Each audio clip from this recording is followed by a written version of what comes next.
Good afternoon, everybody. My name is Dave Grant with Real Estate Broker Today. So I'll go ahead and take the heat right out of the gate.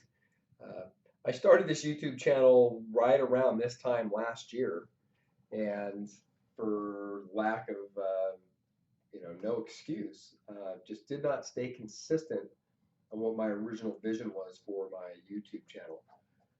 So I'm recommitting today, just as I ask a lot of the real estate professionals that I coached in my coaching business through Tom Ferry, and also the agents that I coach within my brokerage, is to commit to something. And one of the things we've been talking about this year, myself with my CEO, is we always get into this business planning mode and we're going to plan and do all these things. Well, what are we not going to do this year? Right? And think about that for a moment. If we put together these plans and sometimes we achieve everything on there, sometimes we achieve some of it, none of it, varying degrees of success, right? But there's some things that don't need to be on there, so they're just going to cloud my vision, right? So as you're kind of looking over what the next year, 2024, looks like for you, think of having kind of blinders like a racehorse, right? Those blinders are there for a reason. Those blinders are there to keep out all the noise. There's a lot of noise out there right now. A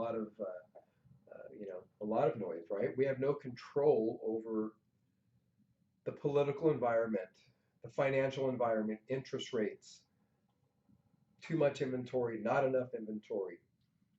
Uh, Presidential elections coming up next year, right? You have no control over that stuff.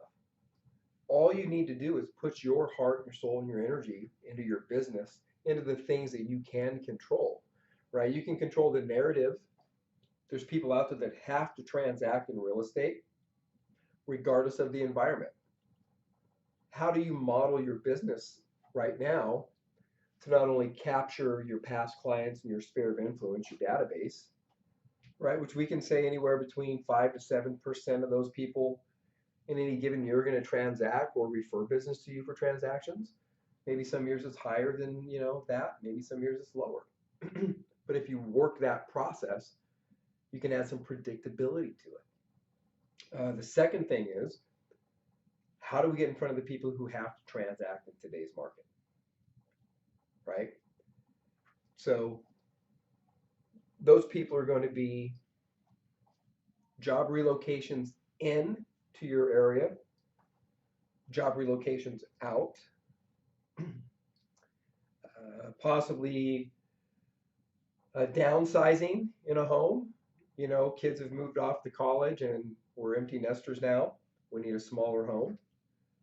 Maybe a growing family, right? Where we've had a home with a kid or we've added a kid and we need to expand. Okay. We have life events, death, divorce, right? So we have these different dynamics of people that are going to have to transact regardless of the environment. And then, of course, if the environment improves, meaning interest rates improve, and I think if they get down to that, low sixes, mid fives, I think we're going to see a big push, some pent up demand.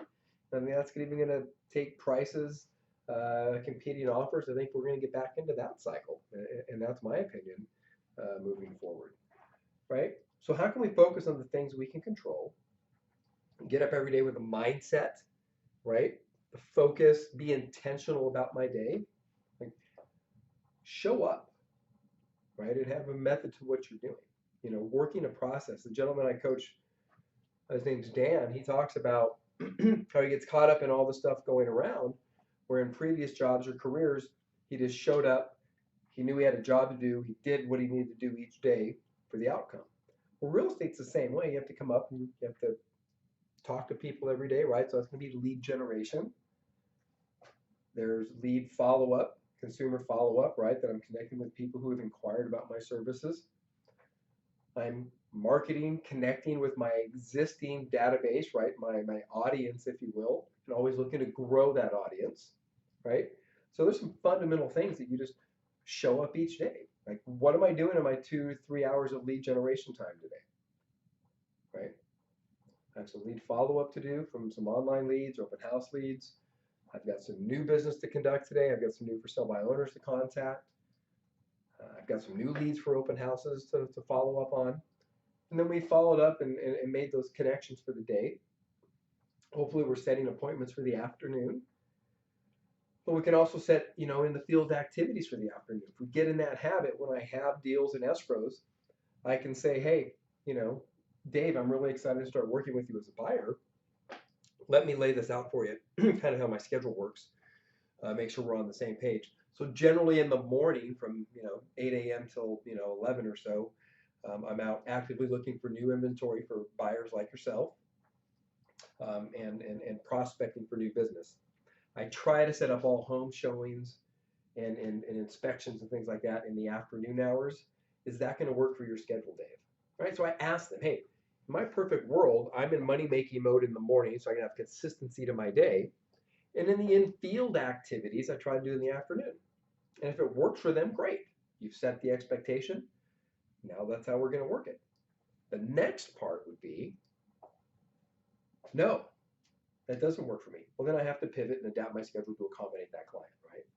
But the more times I can set that expectation, the more consistent I'll be with my money-making activities. I call it MMT, right? Hour of power, whatever you want to call it. It's consistent actions over the long period of time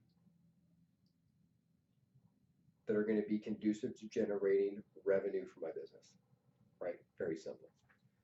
So how do we get to where we want to be? So if you are a agent who has some history, some transactional history, you want to break down your business as follows, right? And you're going to hear different methodology where you go back a year, 2 years, or 5 years. I think if you can go back 2 to 5 years, right, to get a good sense of your business, where's my consistent funnels of business, the sources of business, where are they coming from? Number 2, what's my average sales price, right? Hey, in the last 3 years, I've done $30 million and 50 transactions, right? So there's my my price, average sales price. Okay, so my average sales price is $500,000. And you can take a brokerage fee of 3% co-op or 2%. I like to use 2.5 because sometimes I get more and sometimes I get less. I don't have much control sometimes on what's being offered as a buy side.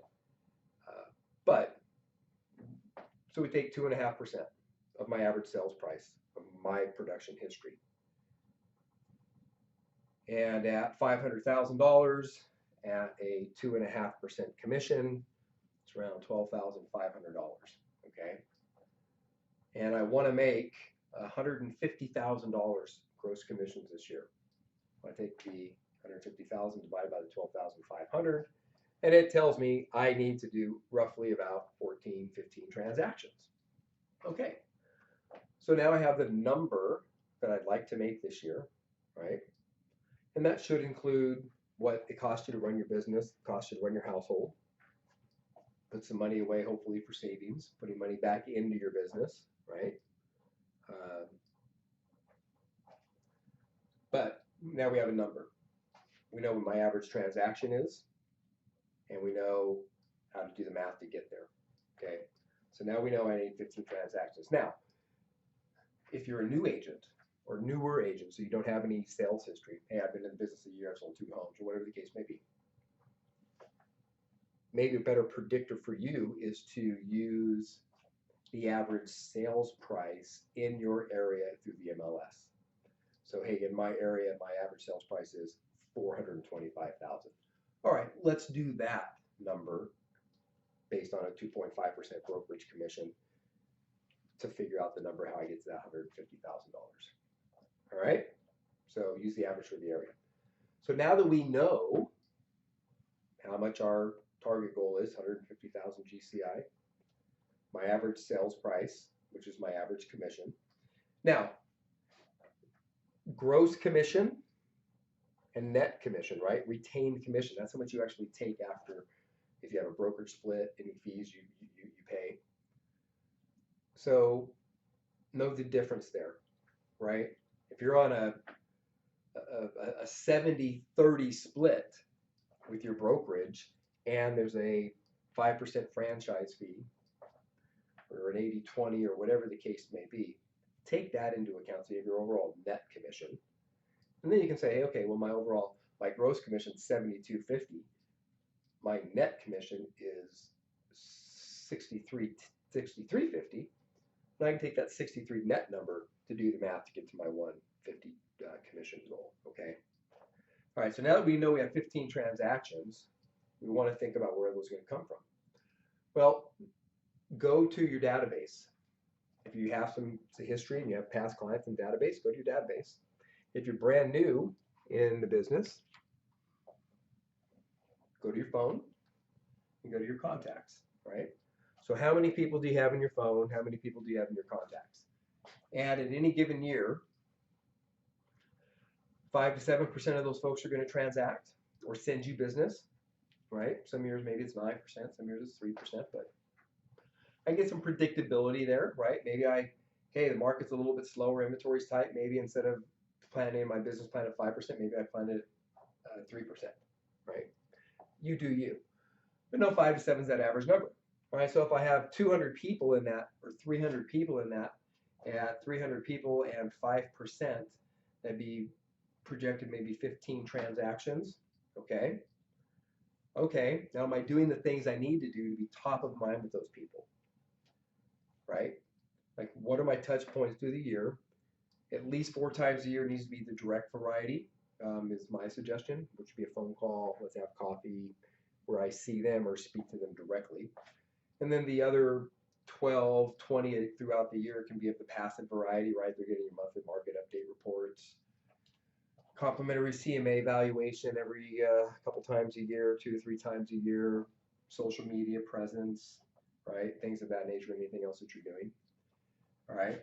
So if I can project about, 7 to 10 transactions from that pillar, where are my other 5, let's say 7, okay? So where are my other 8 transactions coming from? Well, in your transactional history, what has been like your number 2 source of business, right? Or your number 1, like, hey, I've got my past clients in my sphere, and then I've crushed it with online leads. Great. What's your numbers on your online leads? Hey, I received X amount of leads last year, I went on X amount of appointments, and I converted X amount of those leads, right? Now we can get some expectation with numbers on how many transactions that second source can generate. What's your third source? Really, 2 to 4, I think that you need to focus on, right? Maybe it's open houses. Hey, I like being face to face with people. All right, great. Get them on the books now. Hey, I'm going to do 1 open house every single month. It's going to be the 3rd Saturday of the month. Okay. We go 3rd Saturday every single month. We'll put open house, open house. I can plan for that open house. It's on the calendar. If I don't have my own listing, I know I have to find a listing within my brokerage or outside, depending on what's allowed in your office, and hold that open. But it's on my calendar so I can plan for it. I can also plan my personal life or other activities around that, saying, hey, we can do any other weekend, honey. That 3rd Saturday is my open house weekend, right? 12 open houses a year, 5 to 7 people per open house. Okay, you're talking, 100 people with a 1 to 2% conversion rate, maybe let's do 2 deals out of an open house possibly, right? If we're doing it the right way. And by the way, if you'd like to have some discussion on the right way to do open houses or way to get the bang for buck, there's a lot of thought out there. I think that there's some really good strategies that, make them good for buyers and potential sellers, right? Okay, so now we've identified the different pillars. This is where they're coming from, and then we analyze each of those sources. Like, what have I been doing to stay top of mind to my past clients in my sphere, my database? And if I'm not, if I'm operating kind of at a 5 or a 6, how do I take it up to 9, 8 or 9, right? Hey, this is kind of what I've been doing with my open houses. I show up, I put a few signs out, but what if I added a flyer on the back side of the flyer? It had the neighborhood market snapshot, and I knocked on 50 doors, and maybe I use Remind or another data company to help maybe give me some analytics that show who may be more likely to sell in that neighborhood around the open house, so I can target my door knocking, right? Like working smarter, not harder always, right? So just little things that we can tweak to raise the level of what we're doing in each of those sources of business to get more return out of our efforts, right? Okay, so I think those are the essentials for business planning for next year. Uh, have some personal goals, right? Jim Quick, great author with a book called Limitless, which my good coach, mentor, Tom Ferry turned me on to, says that it's not always you being overworked as to why you might be feeling burnout. Sometimes you're not doing enough of the things that recharge your batteries or that inspire you. So whatever those things are, make them a part of your day, make them a part of your week, right? Whether it's just personal time, consistent routine, quiet time, family time, exercising like myself, hitting the gym or make sure I'm working out, doing yoga, something at home. I always got to be moving, conditioning my mind, listening to things that are going to help me continue to be the best person that I can be, and keep me grounded, right? So hopefully you found some helpful tips in today's video. If you, number one, need some help with your business plan for 2024, uh, connect with me down below. All right, I'd be happy to work with you and work out a plan. If you're an agent looking for a new brokerage here in the Las Vegas area, we take a keen interest in your success and help you build out a plan just basically like I laid out for you. I'd love to sit down and talk to you about what we can do here at ERA Brokers Consolidated for you. All right, everybody, today is the 5th of December. Hope you're having a great one. And again, you hold me accountable for my consistency, and I'll be back online. Talk to you soon. Thank you.